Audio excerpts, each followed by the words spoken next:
अस्सलाम वालेकुम एवरीवन। आप सबको रमज़ानुल करीम का बाबरकत महीना बहुत बहुत मुबारक हो।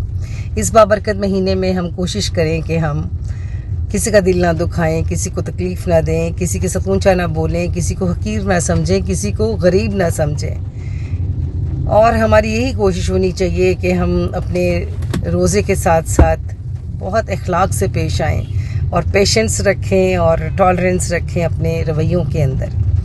हमें ये भी दर्स मिलता है इस रमज़ानुल मुबारक में कि हम भूखों को खाना खिलाएं। हमें तो वैसे चाहिए कि हम उनकी वैसे भी हेल्प करें। इस रमज़ानुल मुबारक के सदक़े में हमें चाहिए कि हम अपने तमाम लोगों का ख्याल रखें, उन सफ़ेद पोश लोगों का भी ख्याल रखें जो किसी से नहीं मांगते, जो किसी को नहीं कहते, उनकी भी हम हेल्प करें और उनके भी हम ख्याल कर सकें। अल्लाह ताला आप सब के और हम सब के परवरदिगार रोज़ा जो है उसको कबूल मंजूर करे और इस फजीलतों वाले